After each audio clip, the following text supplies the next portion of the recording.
Hello guys, आपका स्वागत है हमारे इस चैनल सिंगल कॉमर्स की classes a complete solution of commerce education में।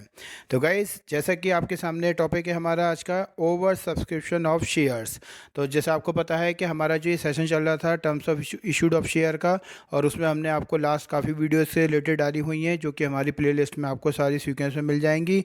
और अभी इसी के साथ हम आपको जो नेक्स्ट टॉपिक लेके आए हैं आपके लिए, वो लाए हैं ओवर सब्सक्रिप्शन के बारे में। तो आज का हमारा टॉपिक रहेगा over subscription of share, under subscription of share. और ओवर सब्सक्रिप्शन ऑफ शेयर के कंसेप्ट में हमारी जनरल एंट्रीज़ होती हैं, उसको हम किस तरीके से बना सकते हैं और उसके लिए जो ट्रीटमेंट किया जाता है वो कैसे किया जाता है, इसको हम प्रो राटा बेसिस पे समझ सकते हैं। तो आइए गाइस, स्टार्ट करते हैं हम अपना आज की video. Over subscription of share, जैसा आप अपनी स्क्रीन पर देख रहे हैं कि when a number of share applied for is more than the number of shares the company has offered to the public, it is known as over subscription. तो guys, हम ये कह सकते हैं कि जब कंपनी ने जो शेयर पब्लिक के लिए इशू किए हैं, अगर उससे ज़्यादा के लिए एप्लीकेशन फॉर्म कंपनी के पास आ जाती हैं, तो जो वो कंडीशन बनती है उसको हम ओवर सब्सक्रिप्शन कहते हैं। This usually happens in respect of share issue of well manage and financial strong companies. तो गाइज, हम ये कह सकते हैं कि ये जो सिचुएशन होती है ओवर सब्सक्रिप्शन की, ये जनरली आपको ऐसी कंपनीज में देखने को मिल सकती है जिनके शेयर्स की वैल्यू ज़्यादा होती है, या जो वेल मैनेज होती हैं, या जिनकी जो फाइनेंशियल पोजीशन होती है कंपनी की वो बहुत स्ट्रांग होती है, अच्छी होती है। तो उन शेयर्स कंपनीज़ में नॉर्मली हर कोई जो शेयर होल्डर होते हैं, जो हर कोई इन्वेस्टर होते हैं, वो उस कंपनी में अपना पैसा इन्वेस्ट करना चाहते हैं। इसलिए उन कंपनी की जितने शेयर इशू किए जाते हैं उससे ज़्यादा के लिए एप्लीकेशन फॉर्म कंपनी के पास पहुँच जाती हैं, और उस कंडीशन को ही ओवर सब्सक्रिप्शन कहा जाता है। इन शॉर्ट कहें तो ये कह सकते हैं कि जब कंपनी अपने कंपनी के जो शेयर्स होते हैं उनको जो इशू करती है उससे ज़्यादा के लिए हमारे पास जो एप्लीकेशन फॉर्म आ जाती हैं, तो उसको ओवर सब्सक्रिप्शन की कंडीशन कहते हैं। For example, if a company offer 1 lakh share of rupees 100 each for public subscription and the application is received for 1,20,000 share. This will be a case of over subscription. So 20,000 share will be over subscription shares. तो हम ये कह सकते हैं कि मान लीजिए एक कंपनी के 1 लाख शेयर हैं जो उसने पब्लिक को इशू कर रहे हैं, एक शेयर 100 रुपये के हिसाब से, और उन 1 लाख शेयर के अगेंस्ट पब्लिक से जो कंपनी को पैसा रिसीव हुआ है वो 1,20,000 यानी कि 1,20,000 शेयर का रिसीव हुआ है। तब उस कंडीशन में जो ये 20,000 शेयर हमें एक्स्ट्रा रिसीव हुए हैं, ये हमारे कहलाते हैं ओवर सब्सक्रिप्शन। तो हम कह सकते हैं कि जो 20,000 शेयर का हम पे एक्स्ट्रा पैसा आया है वो हमारा क्या होगा, ओवर सब्सक्रिप्शन। तो गाइज़, इसका हम बात करते हैं कि जो ओवर सब्सक्रिप्शन का जो एक्सेस मनी आती है उसका हम क्या करते हैं। तो उसके लिए जैसे अपनी स्क्रीन पर देख रहे हैं आप, utilization of amount of over subscription, यानी कि हम ये कह सकते हैं कि जो ओवर सब्सक्रिप्शन का अमाउंट होता है उसको हम कैसे यूटिलाइज़ कर सकते हैं, कैसे हम उसको यूज़ में ले सकते हैं, या उस अमाउंट का हम क्या कर सकते हैं एज ए कंपनी के पॉइंट ऑफ व्यू से। तो जैसा आप स्क्रीन पर देखें आप, the board of director cannot allot share more than that offer to the public for subscription.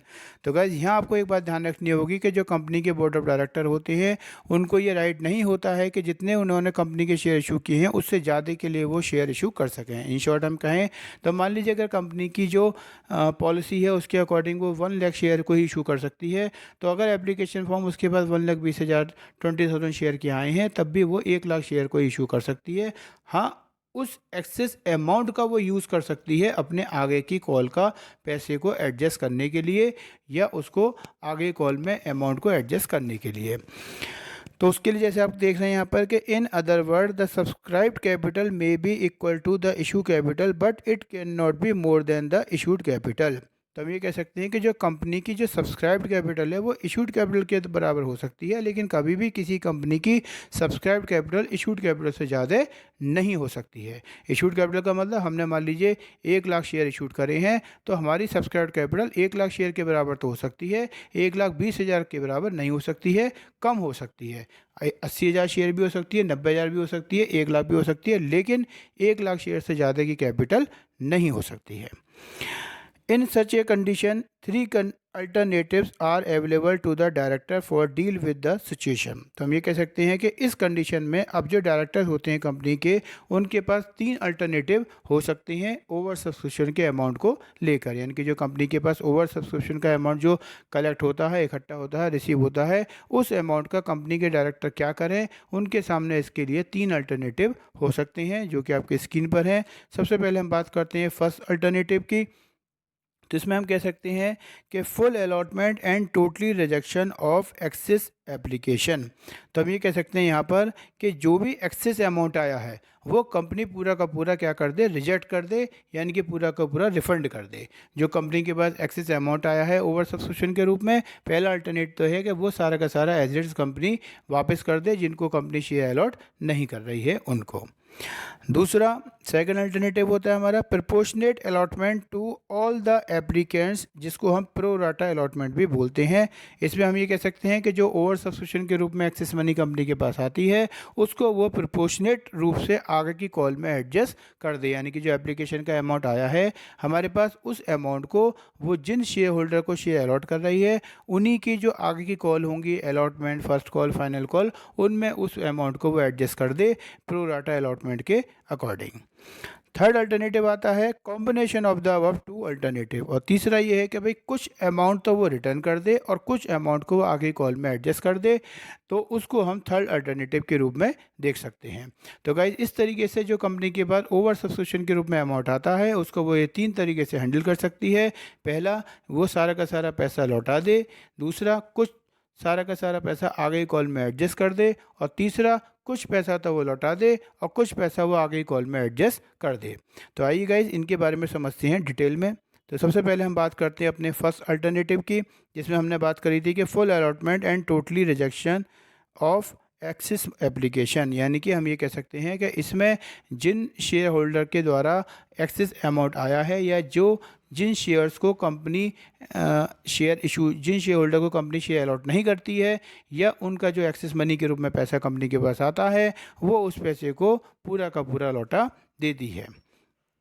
जिसके लिए when the director decide to fully accept some application and totally reject the excess application, the application money receive from rejected application is fully refunded. तो हम ये कह सकते हैं कि जैसे डायरेक्टर ने जिन शेयर होल्डर को जो नंबर ऑफ़ शेयर अलॉट करे हैं, अब उनको केवल उसी अमाउंट को कंपनी लेगी जितने शेयर उनको अलॉट कर रही है, और उसके ऊपर का जो अमाउंट होगा उस कंपनी को वो वापस कंपनी उन शेयर होल्डर को वो वापस कर देगी। मान लीजिए एक शेयर होल्डर है एक्स, एक्स ने को कंपनी ने 100 शेयर अलॉट करे, लेकिन उसने 120 शेयर का अमाउंट कंपनी को दिया था। तो कंपनी क्या करेगी कि जो 100 शेयर कंपनी ने उसको अलॉट करे हैं तो 100 शेयर का तो वो अमाउंट अपने पास रख लेगी, और बाकी जो 20 शेयर का एक्सेस मनी उस शेयर होल्डर से कंपनी को मिला था उसको वो वापस कर देगी उस पर्टिकुलर शेयर होल्डर को जिसने उसको एक्सेस मनी के रूप में कंपनी को पैसा दिया था। तो हम ये कह सकते हैं कि फर्स्ट कंडीशन में जितने शेयर हमने पर्टिकुलर किसी शेयर होल्डर को अलॉट करे हैं, केवल उतने ही शेयर का अमाउंट उस शेयर होल्डर से लिया जाएगा और बाकी जो एक्सेस मनी होगी उसको उन शेयर होल्डर को वापस कर दिया जाएगा। जिसके लिए हमारे पास एक एंट्री बन सकती है on excess money of share application are fully refunded. तो एप्लीकेशन की जो कंडीशन है उसके अकॉर्डिंग इसकी जो जनरल एंट्री है वो बनती है हमारी share application account debit to share capital account to bank account being application money transfer to share capital and excess money of share application refunded. तो हम ये कह सकते हैं कि उस कंडीशन में जितने शेयर अलॉट करे हमने शेयर होल्डर को उतना अमाउंट तो हम लेंगे, बाकी का पैसा हम रिफ़ंड कर देंगे। तो जो पैसा हम ले के रखेंगे उसके लिए तो हो जाती है share application account debit to share capital, और जो अमाउंट हमने रिफ़ंड कर दिया उसमें हम टू बैंक को क्रेडिट कर देते हैं। तो गाइस नेक्स्ट आता है हमारा सेकंड अल्टरनेटिव, जिसमें हम बात करते हैं proportionate allotment to all the applicants pro rata allotment. तो जो सेकंड अल्टरनेटिव है, जैसा आपको पता है कि इसमें कंपनी क्या करती है कि जो एक्सेस पैसा आता है शेयर होल्डर से, तो उनका जो एक्सेस अमाउंट होता है वो उन्हीं की जो आगे की जो कॉल होती हैं जैसे allotment, first call, final call या अदर कॉल्स, उनमें वो उस पैसे को एडजस्ट कर देती है। यानी कि जो उनका एक्सेस मनी आई हुई रखी होती है, पहले वो उस अमाउंट को एडजस्ट करती है और बाकी जो बैलेंस बचता है उस अमाउंट के लिए वो फिर उस शेयर होल्डर को कॉल करती है और उनसे वो बकाया हुआ पैसा लेती है। तो जिसका कंसेप्ट में हम देख सकते हैं कि proportionate allotment to the all the applicants pro rata allotment, यानी कि यहाँ पर हम कह सकते हैं कि जो कंपनी होती है वो अपने शेयर होल्डर को प्रोपोर्शनेट रेट से अमाउंट को अलॉट या एडजस्ट करती है। जिसमें हम कह सकते हैं कि when the director opt to make a proportionate allotment to all the applicants, यानी कि यहाँ पर जो डायरेक्टर होते हैं कंपनी के वो एक विकल्प चुनते हैं। वो ये जो एक विकल्प चुनकर जो हमारे एप्लीकेंट्स होते हैं, जो शेयर होल्डर होते हैं, उनको वो एक चॉइस के रूप में रखते हैं कॉल्ड प्रो राटा अलॉटमेंट, यानी कि उनको वो प्रो राटा अलॉटमेंट के रूप में उस अमाउंट को वो एडजस्ट करते हैं। The axis application money receive is normally adjusted toward the amount due on allotment. तो ये कह सकते हैं हम कि जो हमारे पास एक्सिस मनी रिसीव होती है उस अमाउंट को हम एडजस्ट कर देते हैं उनकी बाकी की कॉल के कंसर्न में। In case, however, the excess application money received is more than the amount due on allotment of share, such excess money either be refunded or credited to call paid in advance। तो हम ये कह सकते हैं यहाँ पर कि जो एक्सेस मनी के रूप में जो पैसा हमारे पास इकट्ठा होता है, जो आता है, उसको हम एडवांस के रूप में आगे ही कॉल में एडजस्ट कर देते हैं या एक कॉल्स इन एडवांस के नाम से उसकी एंट्री करके आगे ही कॉल में उसको अमाउंट को ट्रांसफ़र कर देते हैं। इसका एक हम एक्सप्लेनेशन आपको दे सकते हैं, जैसे हम देख रहे हैं अपनी स्क्रीन पर कि in the event of application of for 20,000 share being invite and those receive are for 25,000 share. तो हम ये कह सकते हैं कि मान लीजिए हमने जो एप्लीकेंट्स को जो शेयर अलॉट करे थे या एप्लीकेशन जो हमने इशू करी थी अपनी, वो 20,000 शेयर की करी थी और उसके अगेंस्ट पब्लिक से जो हमें पैसा मिल गया वो हमें 25,000 शेयर का मिला। It is decided by the director to allot share in the ratio of 4:5 to all applicants। तो अब यहाँ पे जो एक्सेस मनी आया है तो उसको उन्होंने डायरेक्टर ने क्या करा, उस एक्सेस मनी को 4:5 यानी कि 20,000 और 25,000 का अगर रेशो निकालोगे तो ये हो जाएगा 20 और 25 यानी कि 4:5, यानी कि जो एक्स्ट्रा अमाउंट जो कंपनी के पास एक्सेस मनी के रूप में कलेक्ट हुआ है उस अमाउंट को 4:5 के रूप में वो एडजस्ट कर देगी, यानी कि जो एक्सेस मनी आई है उसको उन शेयर होल्डर के आगे कॉल में एडजस्ट कर लेगी। It is a case of pro rata allotment and the excess application money received on 5,000 share would be adjusted toward the amount due on allotment of 20,000 share। तो हम ये कह सकते हैं एक तरीके से कि क्योंकि जो एप्लीकेशन पे हमें अमाउंट रिसीव होता है, क्योंकि या ये कह सकते हैं कि जो ओवर सब्सक्रिप्शन का हमें एक्सेस अमाउंट रिसीव होता है वो एप्लीकेशन पे होता है और एप्लीकेशन के बाद ही फिर हम allotment first call final call की एंट्री बनाते हैं। तो अगर मान लीजिए हमने 20,000 शेयर का को इशू किया और उसके बदले में हम पे 25,000 शेयर का पैसा आ गया, तो जो 25,000 शेयर का पैसा आया है वो हम उन्हीं 20,000 शेयर होल्डर को अलॉट करेंगे और उनका जो एक्सेस मनी है एप्लीकेशन पर उस अमाउंट को फिर हम उसके बाद जो अलॉटमेंट पे उनसे पैसा मांगेंगे उसमें हम एडजस्ट कर देंगे। इसको आप ऐसे समझ सकते हैं कि मान लीजिए कंपनी की एप्लीकेशन 5 रुपये की है और अलॉटमेंट उसकी 4 रुपये की है। कंपनी ने 20,000 शेयर अलॉट करे तो 20,000 का मतलब 20,000 इंटू 5, क्योंकि एप्लीकेशन हम 5 के लेके चल रहे हैं, यहाँ हो जाता है हमारा 1,00,000 रुपये का। लेकिन हम पे आ गए शेयर कितने, 25,000। कितने रुपए के हिसाब से, एप्लीकेशन 5 की है तो 5 के हिसाब से। तो हम पे आना चाहिए था 1,00,000 रुपये 20,000 इंटू 5, लेकिन आ गए हमारे पास 25,000 इंटू 5 1,25,000 रुपये। तो इसका मतलब 1,25,000 में से हमने 1,00,000 घटाया तो 25,000 रुपये हमारे पास एडवांस के रूप में आ गए। अब उस एडवांस को अमाउंट जो है हमारा जो एप्लीकेशन पर हमें रिसीव हुआ उसी को ही हम ओवर सब्सक्रिप्शन कहेंगे। तो ओवर सब्सक्रिप्शन का जो अमाउंट है 25,000 रुपये का, अब उस अमाउंट को हम क्या करेंगे कि जब हम उन शेयर होल्डर से अलॉटमेंट का पैसा मांगने जाएंगे, अब अलॉटमेंट का कितने रुपए का है, एक 4 रुपये की कॉल है और शेयर कितने हैं जो अलॉट करें 20,000, तो इसका मतलब 20,000 इंटू 4 हो गए 80,000। अब हम अलॉटमेंट पे उससे 80,000 रुपये लेंगे, लेकिन हम पे एडवांस में कितना पैसा आ गया ओवर सब्सक्रिप्शन का 25,000। तो अब 80,000 में से हम ये 25,000 रुपये को घटा देंगे तो जो बैलेंस अमाउंट होगा वो अमाउंट हम रिसीव करेंगे अलॉटमेंट पर, किससे, शेयर होल्डर से। तो ये कंडीशन कहलाती है आपकी प्रो राटा अलॉटमेंट की। तो गाइस नेक्स्ट आता है इसकी जनरल एंट्री कि जो हम सेकंड अल्टरनेटिव है इसकी जनरल एंट्री क्या बना सकते हैं। तो वो आप अपनी स्क्रीन पर देख रहे हैं, proportionate allotment to all the applicants pro rata allotment. जिसकी एंट्री बन जाती है हमारी general entry to adjust share application money में share application account debit, to share capital account, to share allotment account और टू कॉल्स इन एडवांस। यानी कि जो हमारे पास एप्लीकेशन का पैसा आता है, पहले हम एप्लीकेशन का पैसा जो अपने पास रखेंगे उसको टू शेयर कैपिटल के नाम से रखेंगे। उसके बाद जो पैसा हमने अलॉटमेंट पे एडजस्ट करना है वो टू शेयर अलॉटमेंट के नाम से आ जाएगा, और जो पैसा हमें कॉल्स इन एडवांस के रूप में एडजस्ट करना है तो वो टू कॉल्स इन एडवांस के रूप में आ जाएगा। तो इस तरीके से इसकी एंट्री बन जाएगी।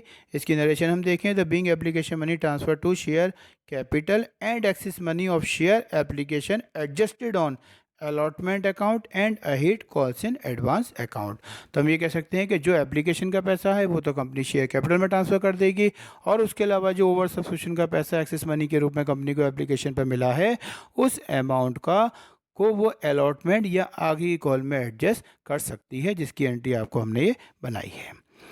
तो गाइस नेक्स्ट आता है हमारा थर्ड अल्टरनेटिव। इसकी हम बात करते हैं, जैसे इसमें कहा है combination of the above two alternative, यानी कि जो भी आपको हमने टू अल्टरनेटिव बताए, पहला बताया कि सारा का सारा पैसा हम लौटा दें, और दूसरा पैसा बताया कि सारा का सारा पैसा आगे कॉल में एडजस्ट कर लें।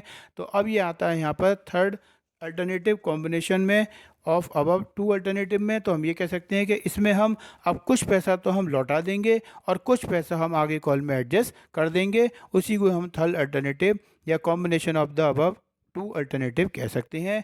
तो जैसा आप अपनी स्क्रीन पर देख रहे हैं, the directors can adopt a combination of the above two alternative which happens to be most common course adopt in practice. तो हम ये कह सकते हैं कि जो डायरेक्टर होते हैं वो क्या करते हैं कि कॉम्बिनेशन भी ले सकते हैं इन दो अल्टरनेटिव को मिलाकर, और उसमें हम ये देख सकते हैं कि भाई कुछ अमाउंट तो हम आगे कॉल में एडजस्ट कर दें और कुछ अमाउंट को हम रिफंड कर दें।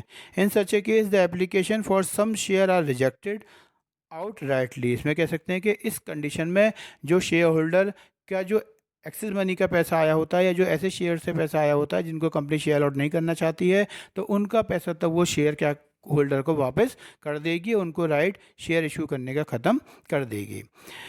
And pro rata allotment is made to the remaining applicants, और जिन शेयर होल्डर को कंपनी ने शेयर अलॉट कर रहे हैं, जो बाकी के बचे हुए एप्लीकेंट्स होते हैं, उनको वो एक्सेस मनी का अमाउंट आगे की कॉल में वो एडजस्ट कर देगी। Money receive from the applicants, तो हम ये कह सकते हैं इसमें यहाँ पर कि रेट अलॉटमेंट जैसे अभी बताया आपको हमने यहाँ पर कि द मनी और rejected applicants is fully refunded and the excess application money receive from the applicants to whom pro rata allotment has been made in adjusted toward the amount due on allotment of share allotted.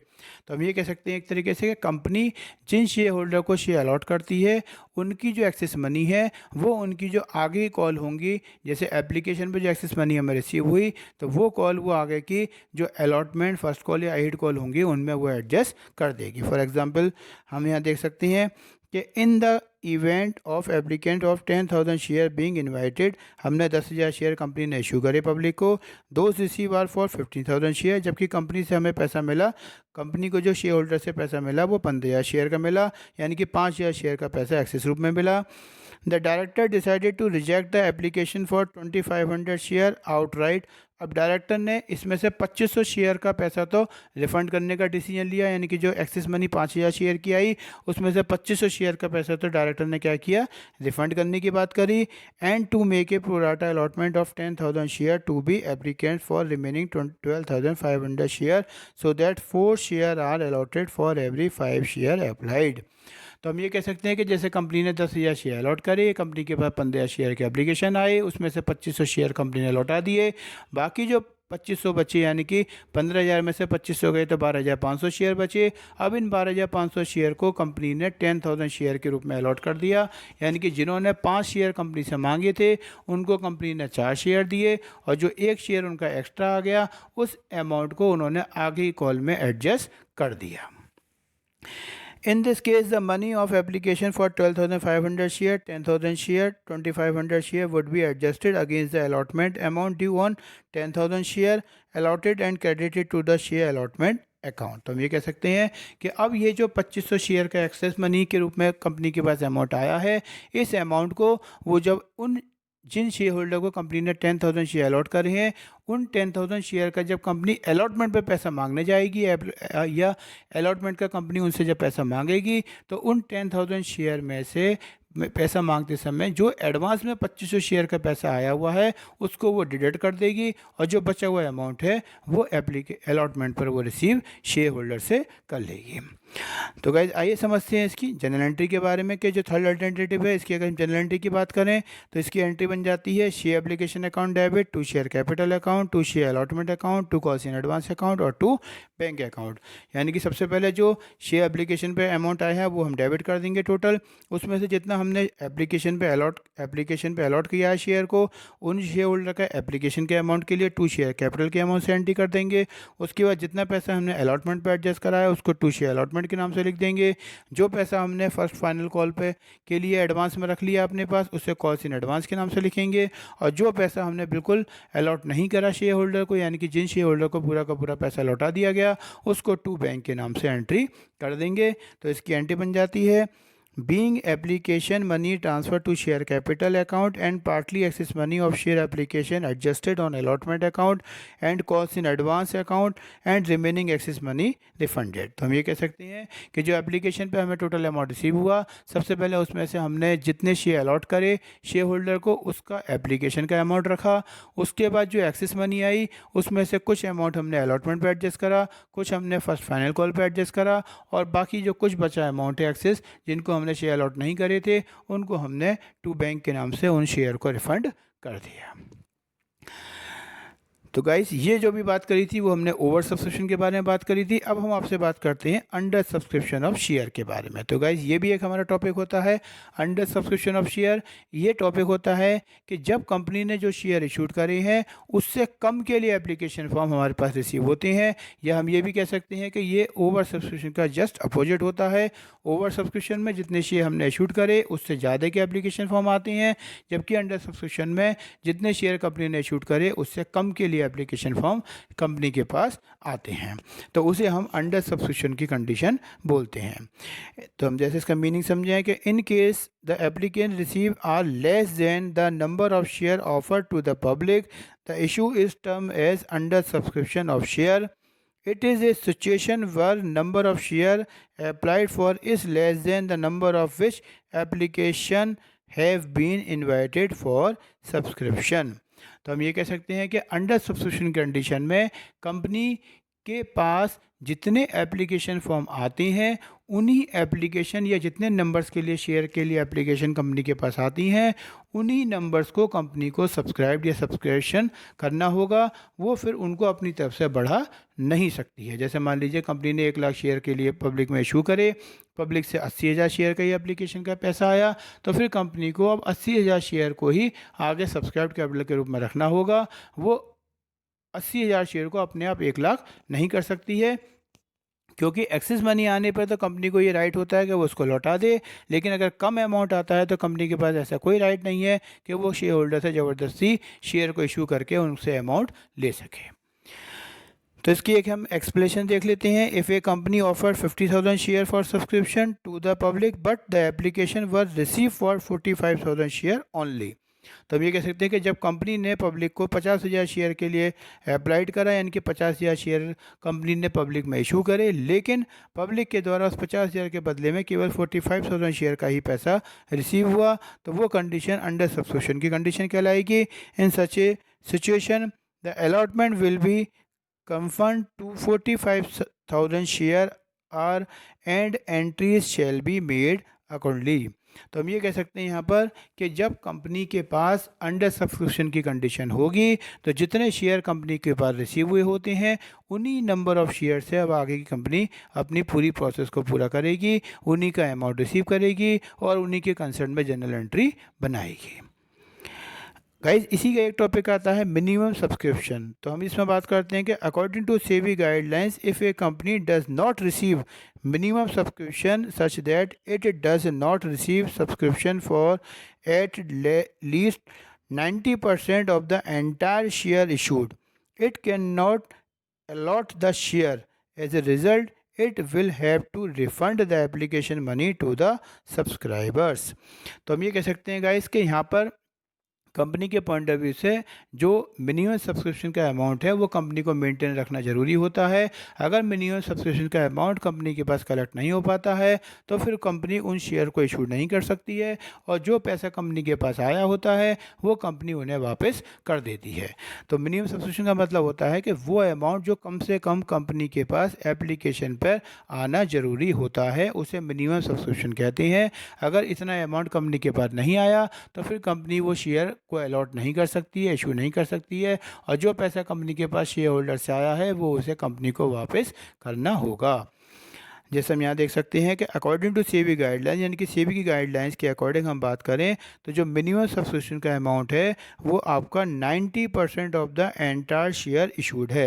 यानी कि जितना company share issued कर रही है, जितने application के लिए share issued कर रही है, उसका 90% शेयर का पैसा कंपनी के पास आना ज़रूरी चाहिए।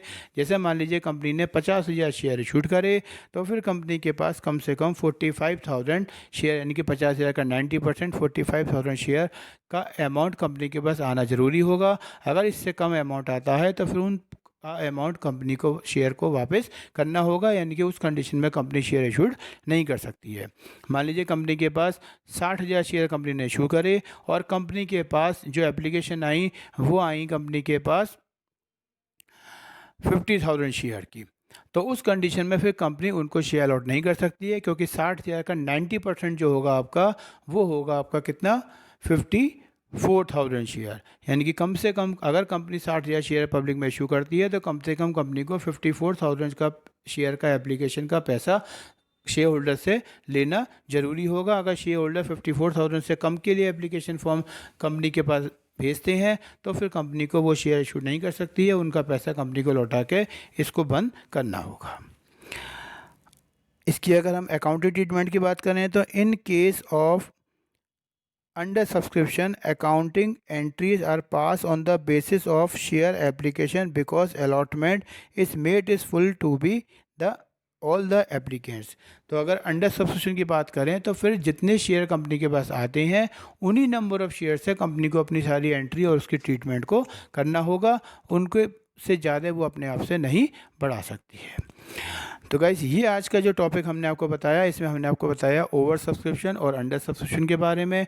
ओवर सब्सक्रिप्शन में बताया कि जितने शेयर कंपनी इशू करती है जब उससे ज़्यादा के एप्लीकेशन फॉर्म कंपनी के पास आ जाती हैं तो वो ओवर सब्सक्रिप्शन होती है, और जिसमें कंपनी के पास उस अमाउंट को एडजस्ट करने के लिए 3 अल्टरनेटिव होती हैं कि या तो वो सारा का सारा पैसा एक्सेस मनी का वापस कर दे, या सारा का सारा एक्सेस मनी का पैसा आगे कॉल में एडजस्ट कर दे, या फिर वो एक्सेस मनी का कुछ पैसा तो लौटा दे और कुछ पैसा आगे कॉल में एडजस्ट कर दे, जिनको हम प्रो राटा अलॉटमेंट भी कहते हैं। और दूसरा हमने बताया आपको अंडर सब्सक्रिप्शन के बारे में, जिसमें हमने आपको बताया कि कंपनी के पास जितने शेयर इशूड होते हैं जब उससे कम के लिए एप्लीकेशन फॉर्म आते हैं तो वो अंडर सब्सक्रिप्शन की कंडीशन कहलाती है। इसमें जितने नंबर ऑफ़ शेयर कंपनी के पास आते हैं उन्हीं नंबर ऑफ़ शेयर से कंपनी को एंट्री और आगे की जो प्रोसेस है उसको पूरा करना होता है। इसमें एक बात ध्यान रखनी होती है कि सेबी की गाइडलाइंस के अकॉर्डिंग कंपनी के पास जितने शेयर अलॉट इशू कर रहे हैं उसका कम से कम 90% अमाउंट कंपनी के पास आना ज़रूरी होता है, तभी वो उन शेयर को अलॉट कर सकती है। फॉर एग्जांपल मान लीजिए कंपनी ने 1 लाख शेयर इशूट करे तो उसके पास कम से कम 90,000 शेयर का एप्लीकेशन फॉर्म आने चाहिए। अगर 90,000 से कम आते हैं तो फिर वो कंपनी उन शेयर को इशू नहीं कर सकती है। तो गाइज़ ये टॉपिक था हमारा, जो हमारा अभी सेशन चल रहा है term of issue of share का, उसका ओवर सब्सक्रिप्शन और अंडर सब्सक्रिप्शन। हमें उम्मीद है कि आपको समझ में आया होगा, पसंद आया होगा। आप इन एंट्रीज़ को अपने पास नोट कर सकते हैं, थ्योरी को नोट कर सकते हैं और इनको आप अच्छे से समझ सकते हैं, ताकि आप जब इनके न्यूमेरिकल क्वेश्चंस करें तो उसमें आप इसका आसानी से यूज़ कर सकें। तो गाइज़ अगर आप हमारे चैनल के साथ नए जुड़े हुए हैं तो प्लीज़ हमारे चैनल को सब्सक्राइब जरूर करें, और अगर आपको ये वीडियो पसंद आई हो तो उसे लाइक शेयर कमेंट ज़रूर करें। आपके द्वारा किए गए कमेंट और लाइक शेयर से हमारा मोटिवेशन बढ़ता है और हम आपके लिए और अच्छी अच्छी वीडियो लाने का प्रयास करते रहेंगे। Thank you.